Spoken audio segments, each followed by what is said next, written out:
Всем доброй ночи. Итак,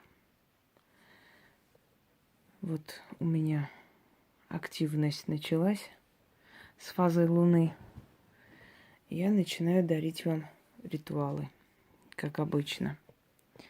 Прежде чем начать, я хочу сказать спасибо людям, которые на днях мне отправили очень много полезных материалов, старинных книг. Я просто их показывать не могу. Одна книга из Украины. Есть еще несколько книг различного типа. Книги, выпуск которых уже давно прекращен. Там есть книги и 18 лет назад, последние тиражи, да, выпущенные, редкие вещи. Есть книги, которые выпущены последний раз в 70-е годы. Есть более старинная вещь. И это все работы и, скажем так, мысли и дела, практически книга теней, колдунов и ведьм прошлых эпох. Вы знаете редкие вещи? Я хочу вам сказать, что, видимо, я чем-то заслужила эту честь, что мне присылают отовсюду и черные иконы в дар, и сами они дарили, когда были живы, что мне отправляют их произведения. Я думаю, что я заслуживаю это доверие. И поэтому мне это все присылается. Кроме того, я вам говорила, что ближе к 40 годам, в принципе, страдание ведьмы заканчивается. Предательство к ее персоне тоже заканчивается. То есть у нее совершенно другой этап. Спокойная, умеренная жизнь до самой смерти. Поэтому я приближаюсь к этому рубежу, и постепенно все проблемы начинают решаться, заканчиваться. Подходим к финалу. Вот. Пойдемте далее. Так что я всех благодарю, кто мне отправляет такие книги. Не могу показать народу, сами понимаете. Но я благодарна. Они мне очень нужны. Я ценю любой достойный труд. Он всегда полезен. У меня есть своих работ полно, но я и пользуюсь и другими работами, если мне нужно для себя и для людей более древними, да. Так что все нужно, все пригодится. Дорогие друзья, ключ. Ключ в легендах, в эпосах, в рассказах, в этнологии, в народной культуре. Символ знания, символ открытия, символ средства добывания того, что ты хочешь, к чему стремишься.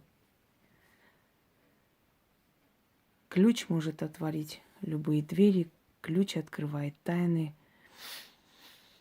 ключ может открыть сундук богатств, ключ может открыть имущество человеку, новые возможности, ключ может открыть сердце.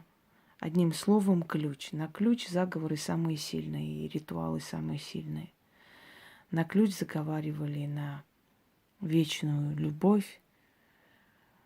Ключ кидали на одну сторону берега реки, замок по другую. И говорили, вот когда ключ и замок соединятся и замок откроется, отворится, только тогда наша любовь закончится. Ключом закрывали мужа от измен, ключом открывали сундуки богатств. Ключ, который находили, найденный ключ,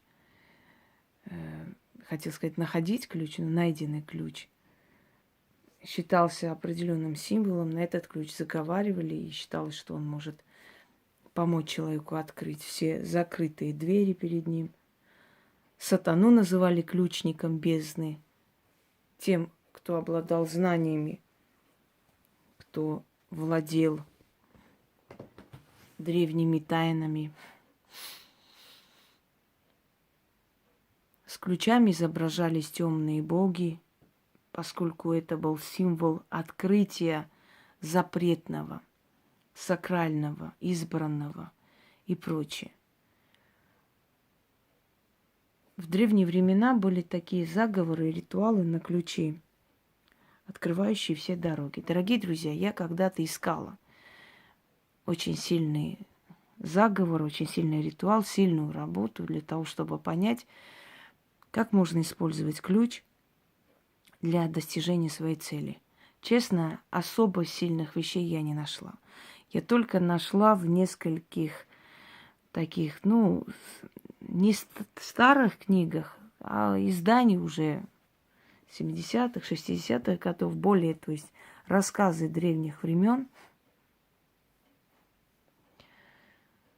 где говорилось о ключе и о том, как использовали ключ жрецы. И вот меня осенило, и на почве вот этого всего прочитанного и переваренного мной я создала ритуал. Знаете, как хорошо работает? Прекрасно работает. Кстати, хочу сказать, что очень много в мировой истории фальшиво. И очень много не раскрыто, очень много специально скрыто. Если вы знали, сколько деградирована история, к большому сожалению. В частности, например, вы знаете, что русских и болгар не пускали в залы этрусской культуры в Риме, потому что они могли читать на уровне подсознания, на уровне, скажем так, фантазии, на уровне представления таком, знаете, ощущения внутреннего, подсознательного, они вычитывали тексты. И оказывалось, что профессора, которые много лет трудились над чем-то, да, оказывалось, что их труд ерунда по сравнению с тем, как молодежь разгадала там из различных букв, сложив какой-то. То есть у нас пропало образное мышление. Мы перешли на другое прямое мышление. То есть что вижу, то пою, что написано, так и есть. Мы перестали образно мыслить, понимаете? И поэтому, поскольку у нас нет образного мышления, мы уже не можем понять потаенный смысл текстов. То есть мы читаем текст, там написано, вот ключ держал жрец, там, значит, поднимал к небесам, потом носил. И что понимает обычный человек, у которого прямое мышление? Ключ какой-то, может, от каких-то дверей что-то там открывали, какая-то потайная их комната, где там складывали их атрибуты, в этом роде. А человек, у которого, скажем так, его внутреннее мышление, да, развито более, то есть представление его очень развито, он этим внутренним мышлением понимает, что это не ключ был потайной двери, это некий символ открытия всего. А для чего жрец мог это сделать? Он, видимо, заговаривал этот ключ для себя или для кого-то, чтобы этот ключ дал возможность открыть и разрешить какое-то запутанное дело. Там что-то было, и вот этот ключ как символ разрешения представляли богам и потом отдавали человеку. И, видимо, этот ключ помогал человеку в решении этих проблем. То есть он с этим ключом в кармане куда-то шел, и это ему помогало решить очень, очень тяжелую проблему, которая для него составляла какой-то там интерес, да, или смысл жизни. Понимаете, вот образное мышление, оно дает такой результат. Так что вы не удивляйтесь, может, кто-то удивляется, как же можно создать такие сильные вещи или такие необычные вещи, где она, как она это все понимает. А мне достаточно просто где-то услышать 2-3 слова, и из этих 2-3 слов я могу составить целую историю, всю картину происходящего. То есть, поняв в каком-то ритуале, где-то в каком-то поклонении, в каком-то стихотворении, в какой-то древней песне, ода богов, уловить несколько слов и понять, подождите, это сказано насчет вот этого. Но это, естественно, тут нужно иметь еще и знания, просто так ты не можешь вот так взять и что-то придумать. А как же это понимать? Почему вот именно вот это вот так вот происходит? А почему именно эти слова сказаны? А что, если эти слова ключи к чему-то? А что, если это призыв каких-то сил? Смотришь, начинаешь изучать. Вот шумерская культура, какой-то там слова. Например, известная поэма Гильгамеш и Энкиду. И вот сидишь и смотришь, там история богов, там история замужества Инанны Иштар, как ее пытались выдать замуж, по крайней мере, заставляли, она не хотела. Потом начинаешь перелистывать, начинаешь смотреть это, то... Одним словом, дорогие друзья, ты понимаешь, что эти слова, вот, которые произнесли, да, там в этом эпосе, это не просто восхваление солнца. Это было нечто другое. И ты понимаешь, подождите-ка, если они там восхваляют солнце и считают его источником вот таких-то, таких-то благ, так можно обращение к солнцу сделать и через это помочь человеку. То есть здесь восхваляется солнце, оно дарует вот это. И человек может попросить у солнца вот эти блага, согласно древнему тексту, если функции солнца входит вот дарить вот это человеку. Вот создала. Отдала нескольким людям, они испробовали, получилось. Прекрасно. Понимаете, образное мышление пропало. Осталось прямое мышление, а теперь уже деградирующее мышление. Поэтому, может, мне кажется, что каждый бы, если был развит образное мышление, мог бы создать, как я. Может, мне кажется. Знаете, да, вот вечно кажется, что все так могут, потому что, ну, как-то ты привыкла, что это нормально вроде бы, а оказывается, что это совсем не так. Но в любом случае. Итак, пытаюсь вам объяснить, как я поняла, разгадала секрет ключа. Почему происходило все время восхваление ключа, почему происходил символ ключа во всех этих отдах богов и таких специальных ритуалах храмовых. Я поняла, что это открытие всех дверей знания, это открытие всех желаний, это устранение всех препятствий. Ключ – могущественный символ. И через него можно открыть двери куда хочешь. Хочешь получить кредит – не получается. Хочешь хорошую работу найти – ищешь – не получается, препятствия. Я не знаю.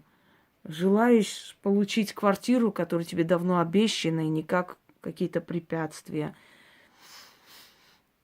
Хочешь пойти на собеседование, хочешь сдать экзамен. Хочешь понравиться родителям будущего мужа. На все случаи жизни. Где-то сработает слабо, где-то очень сильно. И ты поймешь, у меня получается с ключом открыть больше денежные ритуалы. Кто-то скажет, а у меня вот получается больше открыть, например, если мне нужно переговоры вести. А вот у меня получается лучше продать. Я заговорю на ключ, и у меня много продаж, там, предположим, где я торгую, да. У меня получается больше клиентской базы накопить и так далее. Одним словом, испробуйте заговор на ключ каждый раз, когда вы будете идти для какого-то ответственного дела. Для этого вам нужно 6 свечей, можно любых. Можно эти маленькие таблетковые свечи, можно ароматные свечи. Главное освещение. Должно быть по кругу освещения. Огонь, огненная стена. 6 монет, так положите. Посредине ключ. Вот я взяла маленький миниатюрный ключик. Неважно, замок будет открыт, и нет, это уже не имеет никакого значения. Тот замок можете хоть выкинуть, хоть оставить для другого случая. У вас вот этот ключ. Снимайте с себя всю одежду, положите рядом либо красную нить, либо можете на цепочку надеть, хоть на золотую, хоть на какую. Вы должны быть абсолютно ни в чем, чтобы ваша энергия освобождалась и раскрывалась для этого ключа. У вас не должно быть никаких украшений, вот, ничего. Босоногая, распустите волосы, читайте 6 раз, берете ключ, надевайте на цепочку или на нить, надевайте на себя, и с этим ключом спите. И на следующий день, когда вы пойдете, у вас весь день этот ключ должен висеть на шее. Как хотите, изловчитесь. Если у вас важное дело, вам придется это делать. Скройте этот ключ, если не хотите. Хотите, надевайте на просто какую-то золотую цепочку.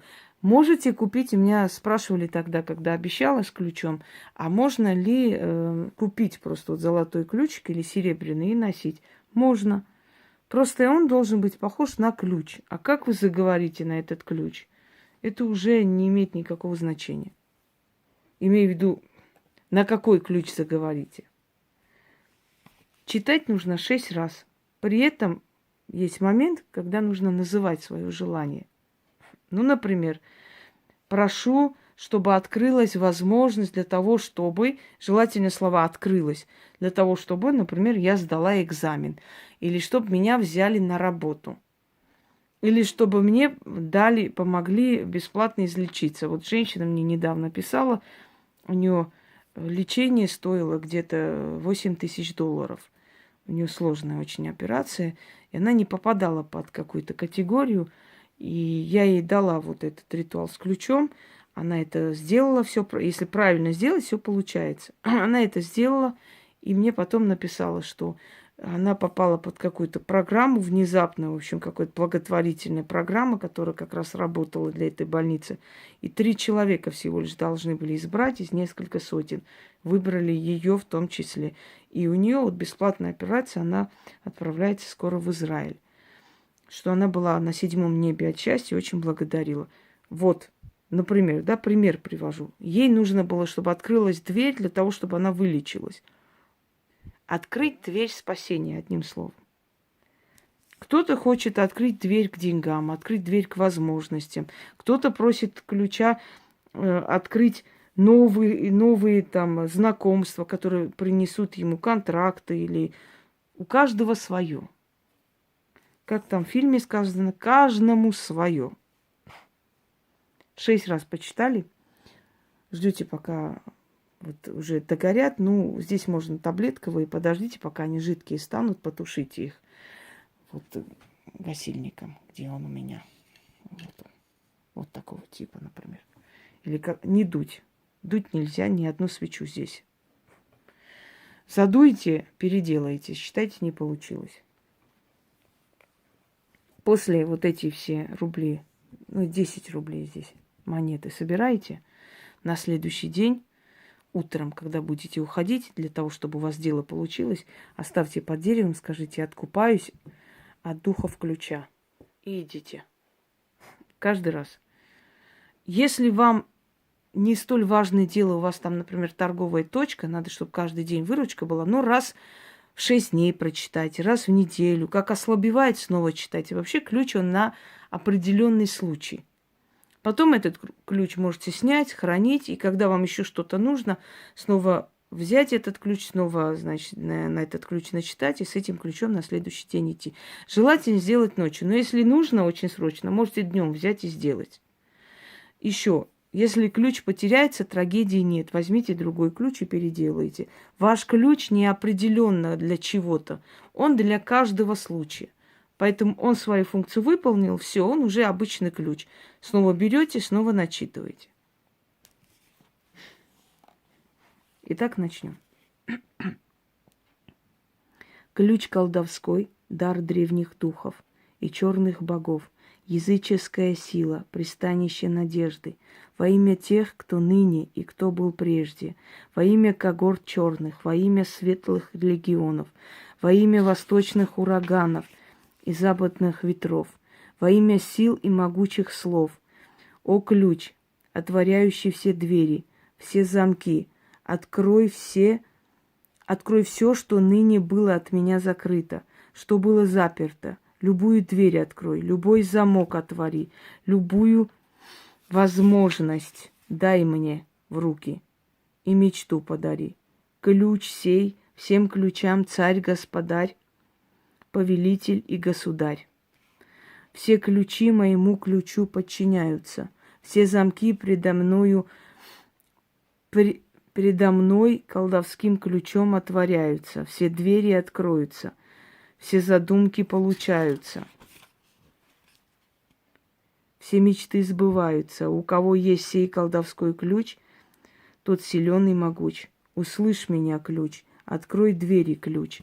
Говорите свое желание. И в конце. Ключом владеет могучий маг. Что пожелает, все будет так. заклято. Все. 6 раз прочитали, дали догореть. Если у вас обычные свечи, дайте догореть. Пожалуйста, не спрашивайте одно и то же. А можно церковные свечи, а переворачивать ничего не надо переворачивать, вы сами можете перевернуться. Никого ничего не надо, ничего переворачивать, и у них нету той силы, чтобы там какую-то силу с них снимать. Ставите обычно по-человечески эти свечи. Делайте, как сказано здесь. Читайте внимательно, все объясняется, все говорится. Одно и то же по миллион раз не спрашивайте. У меня нет времени заходить всем отвечать. Поэтому не удивляйтесь, что я не отвечаю на одни и те же вопросы. Изучите канал, прежде чем просто сидеть и говорить: отдайте вот от этого, отдайте вот от того, отдайте вот от этого. Посмотрите, может, это уже дано 100 лет назад. Итак,